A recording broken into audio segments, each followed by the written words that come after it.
O programa Cibele Estrela em Foco voltou hoje aqui no consultório do Dr. Mário, porque eu falo para ele, não é porque estou aqui na frente dele, não. Porque quando eu ando, eu estou nos lugares que a gente conversa com as mulheres, na verdade, eu acho assim, claro que toda a informação que a gente passa aqui no Saúde em Foco, ela é muito oportuna. Semana passada nós falamos com o pneumologista, Dr. Paulo Quintanilha, foi uma matéria muito interessante também, doutor.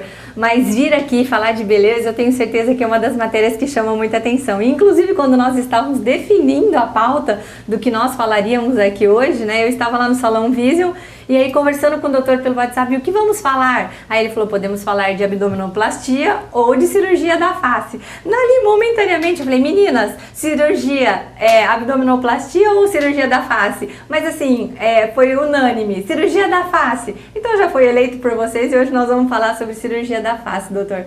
Eu começo perguntando quais são os procedimentos, o que a gente pode fazer na face para ficar mais bonita, para melhorar, porque acho que a intenção de todo mundo é que a gente tenha um sorriso mais bonito, que a gente tenha uma face mais apresentável, que é o que chega primeiro em todos os lugares, né? Com certeza, Cibele. Praticamente dá para operar tudo do rosto, né? Você tem desde aqueles implantes de cabelo, né, é uma cirurgia que essa especificamente eu não faço, até todas as outras cirurgias. Você pode levantar a sobrancelha para quem tem a sobrancelha caída, as pálpebras superiores, né, que são essa região, você pode também tirar a pele, levantar. Tem até pacientes que, por exemplo, são nipônicos, né? Tem esses japoneses, que você pode fazer ele ficar com um sulco mais parecido com o sulco de um ocidental. A pálpebra inferior, essa região que é a maçã do rosto, você consegue levantar, dar mais volume, mais jovialidade, tratar essa região que é o bigodinho chinês, né? Dar o contorno melhor aqui para o osso da mandíbula, melhorar a região dos lábios, o cantinho da boca, aquelas linhas que às vezes incomoda, a gente chama linhas de marionete, né, que são aquelas linhas. Você consegue também tratar papada, pescoço, nariz, orelha, dá para operar praticamente tudo. Mas eu acredito que as pessoas, quando começam a pensar alguma coisa em mexer no rosto, em melhorar, elas não pensam num todo, né, doutor? Eu acho que elas começam particularizando aquilo que mais aflige, né? Por exemplo, eu posso chegar aqui hoje e dizer assim pro doutor, doutor, teria como tirar essa papada? O que é indicado que se faça, por exemplo, no caso que tá mais, que a gente brinca, que tá mais pegando, ou agregado a isso já vem às vezes alguma informação de que a gente tem que fazer algum outro procedimento para que esse daqui fique bom e perfeito? Normalmente, Cibele, a gente faz aquilo que incomoda a paciente, né? Então a própria paciente ela já diz o que está incomodando e o que ela quer operar. Ah, então me incomoda aqui. Mas espera aí, se incomoda aqui eu vou mexer no nariz para quê? Sim. Né? A gente não vai mexer. E o que é mais comum são os pacientes mais jovens, eles chegam com uma queixa muito específica. Então uma pessoa de 20, 30, 40 anos, ela chega, o que me incomoda? Ou é a papada, ou é o nariz, ou é a orelha. Quer dizer, é uma queixa muito específica. É questão de faixa etária, né?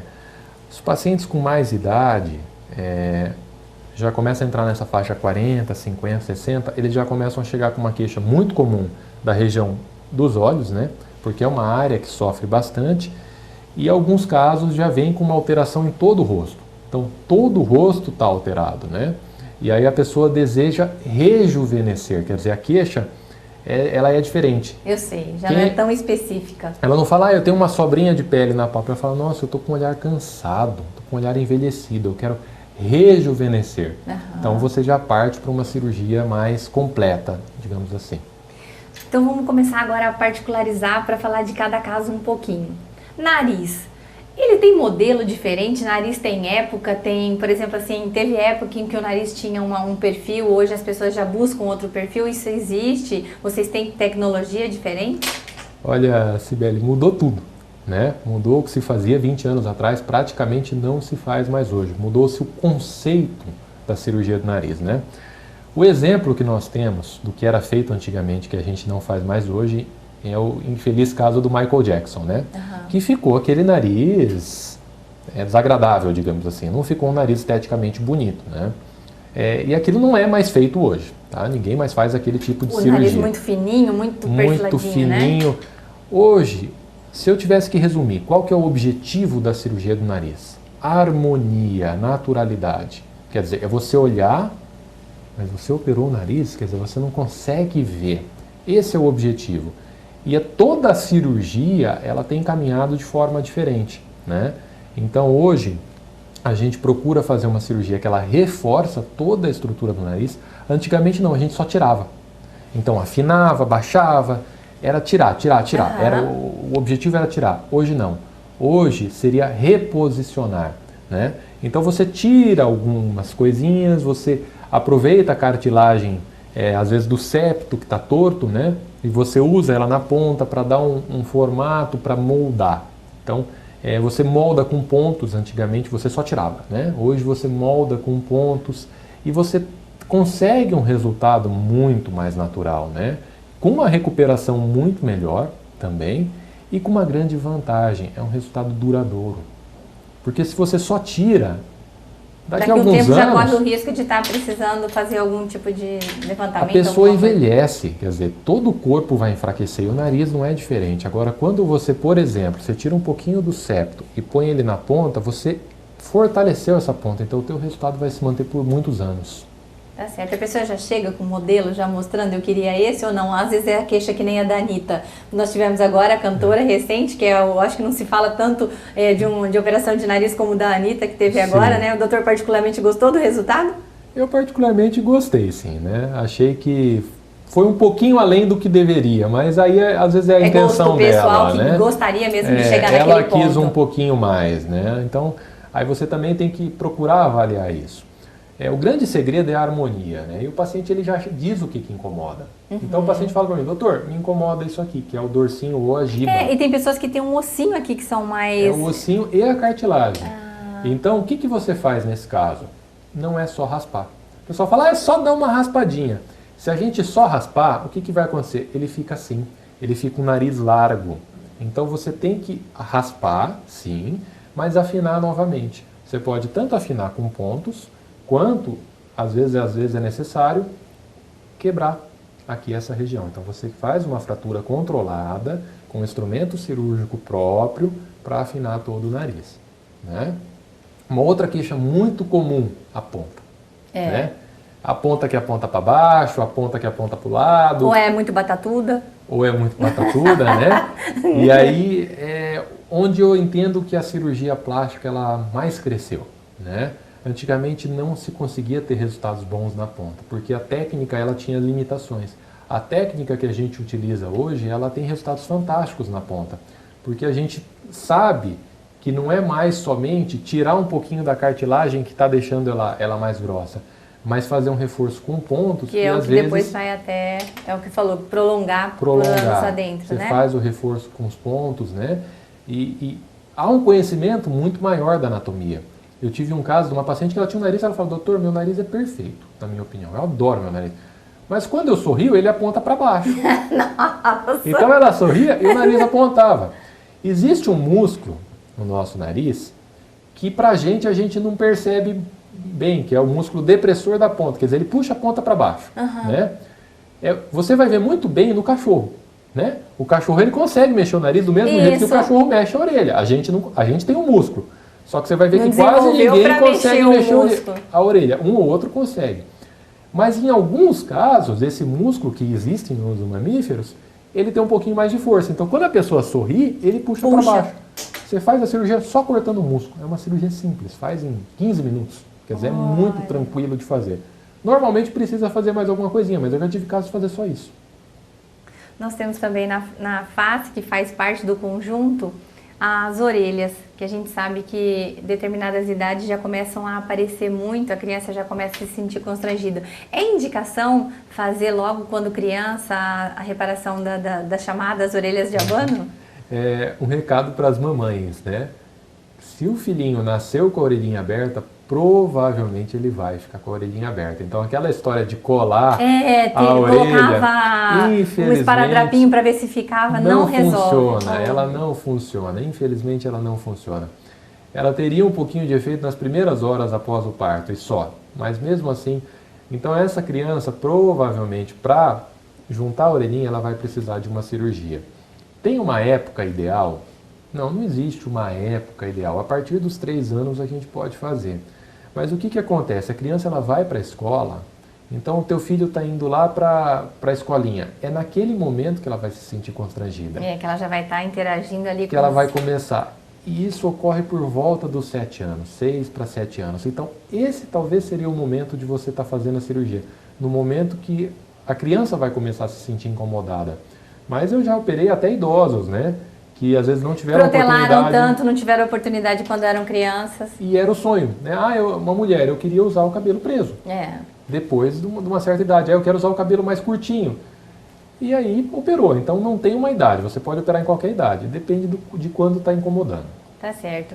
Eu vou chamar os comerciais e a gente volta nós falamos agora sobre cirurgias, sobre técnicas onde a gente, né, tem um procedimento mais incisivo. E aí eu sei que também nós temos alguns preenchimentos, algumas coisas que servem para melhorar, que não necessariamente precisa ser feita a cirurgia, doutor, e nós falamos no próximo bloco. Nós falamos sobre procedimentos na face, né, de nariz, de boca, pálpebras, né, que são as queixas. Quando se tem 20 anos é um tipo de queixa, depois quando se tem 40 é outro, e eu acredito que com 60 é onde se tem essa cirurgia total, onde você falou aí que se faz em vários pontos e se rejuvenesce, trazendo já pele, levantamento de face, né?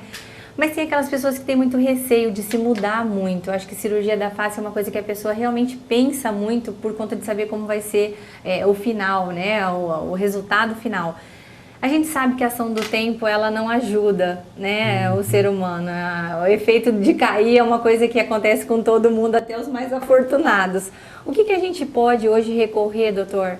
Que vocês têm técnica para ajudar que isso aí possa estar sendo feito no rosto sem que a gente tenha uma agressão maior?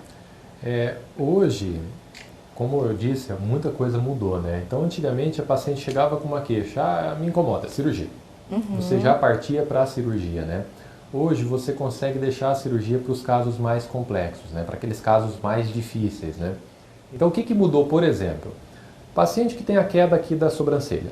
Né? Isso é extremamente comum. Você sair olhando, com certeza você vai ver alguém que tem essa queda. Antigamente, o que se fazia? Ou se fazia uma cirurgia grande, né, que cortava tudo aqui e puxava tudo, que ela acaba tendo um problema que aumenta um pouquinho a testa da paciente, né? Então a gente evita fazer essa cirurgia. Ou se fazia aquela cirurgia com os fios, né? Aí tem fio de ouro, fio russo, né? Que fazia um furinho aqui, puxava o fio e fazia. Por que não se faz mais, na maioria dos casos, essa cirurgia com os fios? Sabe-se que o fio, ele com o tempo, ele vai afrouxando, né? Então dura 6 meses, no máximo 1 ano, ele já começa a afrouxar, né? E é um procedimento cirúrgico, ele tem um certo risco. E outra coisa, se ficar 1 milímetrozinho diferente, é uma coisa permanente, né? Então você acaba evitando fazer. Num caso mais grave, você ainda faz a técnica com a cirurgia, ou um cortinho aqui ou em cima da sobrancelha, e puxa. Mas você já consegue levantar com botox. Então você faz um botox no rosto e consegue estar levantando a sobrancelha. As pacientes têm a ideia que botox é para não ter ruga. Não somente para não ter ruga. Ele tem essa função, mas ele tem várias outras. Ele pode melhorar sorriso, pode levantar a sobrancelha. A gente usa até na axila para evitar suor. Isso. Então a indicação do botox hoje é bem ampla e bem segura.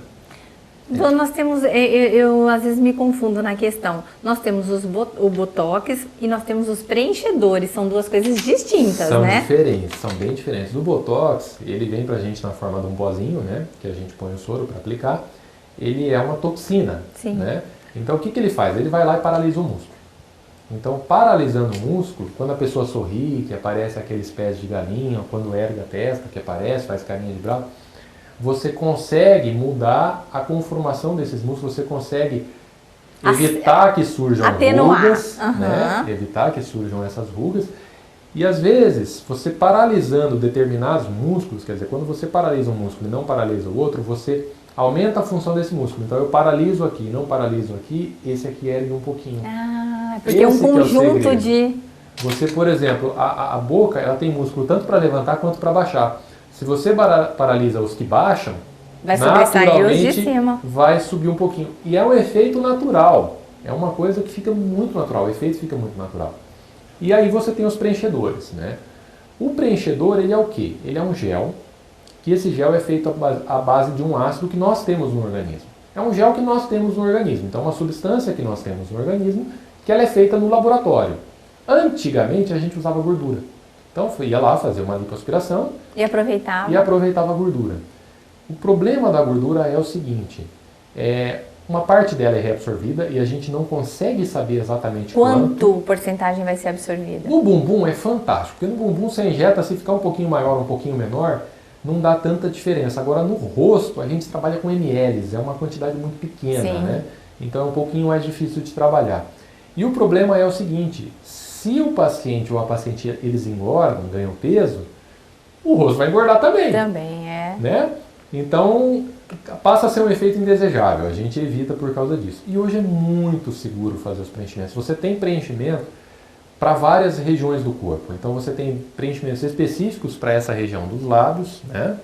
Que pode ser utilizado também em volta dos olhos para melhorar esse sulco. Expressão de cansaço, né? Melhora, que já vai ficando. Né? Você tem preenchimentos para dar mais volume, né? Que você pode usar nessa área, pode usar aqui na região do queixo, né? Até para melhorar. Antigamente fazia cirurgia para trazer o queixo para frente. O doutor hoje falou que tem esse preenchimento, inclusive que pode melhorar essa questão aqui do queixo. Muito interessante, doutor. Melhora. Às vezes tem paciente que vem com queixa de papada e o problema não é a papada, o problema é o queixo que está para trás. Se você puxar o queixo, é igual, desculpa a comparação, mas é igual um varal.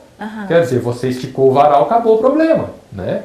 Então você faz isso com preenchimento, é feito no consultório, é muito seguro, muito tranquilo de fazer. O segredo é o quê? É o local da aplicação. Então você tem que aplicar, o preenchimento ele é um pouquinho mais profundo, senão ficam aquelas bolinhas, aquele resultado artificial, né? E o produto adequado, né? Você trabalhar com um produto de boa qualidade, e mesmo um produto de boa qualidade ele tem diferentes tipos. Então para cada área você tem que usar um tipo, senão você não vai ter o mesmo resultado, né? E é fantástico, é bem tranquilo, o próprio preenchedor ele já vem com anestésico nele, então é um procedimento que praticamente não tem dor. Se faz no consultório. É muito tranquilo e o resultado é imediato, você já tem um resultado imediato que ele vai aumentando gradativamente, de pouquinho em pouquinho, com o passar do tempo. Então é muito comum, eu vou confessar um segredinho aqui, a mulher vem fazer escondida do marido, né? E ela vem e faz escondida, e esses homens não percebem. E chegam em casa, a mulher... Mas por quê? Porque o resultado é natural e ele é aos poucos, vai dando. A amiga às vezes olha e fala, nossa, você está diferente, mas não consegue perceber. Eu tive um caso muito bacana de uma paciente que ela comentou do sobrinho. Ela falou, nossa tia, você está mais bonita, o que você fez? A criança, nossa, naquela naturalidade dela, ela relatou. E ela não conseguia perceber, ela via que tinha alguma coisa diferente, mas não conseguia saber exatamente o quê. Isso que é o bacana.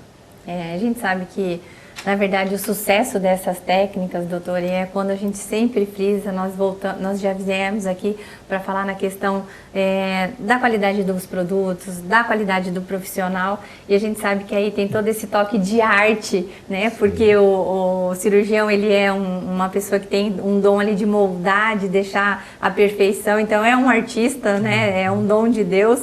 Então a gente sabe da necessidade disso. E que você tem essas técnicas aí que está à disposição, então use-as com um bom profissional, com bons produtos, e é isso que a gente quer deixar esse recado de que as pessoas hoje têm aí tanta ânsia em melhorar, mas faça isso com segurança. Com certeza, eu falo para as pacientes, né? Você em pequenos procedimentos, você traz tanta jovialidade para as pacientes, isso resulta numa melhora de autoestima, numa melhora, às vezes, do teu relacionamento, tanto em casa quanto no trabalho, né?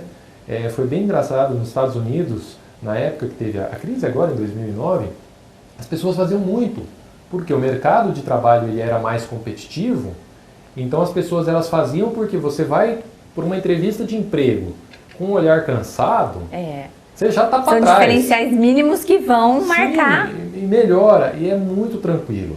É só realmente estar procurando um bom profissional, que utilize bons produtos. A gente, como todos os demais setores, a gente tem vários tipos de produtos, tem alguns que são mais conceituados, outros nem tanto, e está procurando. O resultado ele é muito bom, ele vale a pena e assim, muito tranquilo.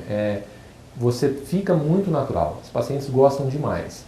Tá certo, então hoje nós atendemos aí o pedido de vocês, menina, que eu tenho certeza que foi o pedido de muitas também que tinham vontade de saber sobre esses procedimentos na face. E a gente volta um outro dia falando sobre abdominoplastia, doutor. Sibeli, hoje a gente falou como deixar o rosto mais bonito, então na próxima a gente fala como deixar a mulher com a barriguinha chapada pro verão que tá vindo aí. E esse é outro sonho de consumo de muita gente. Obrigada, doutor. Obrigado.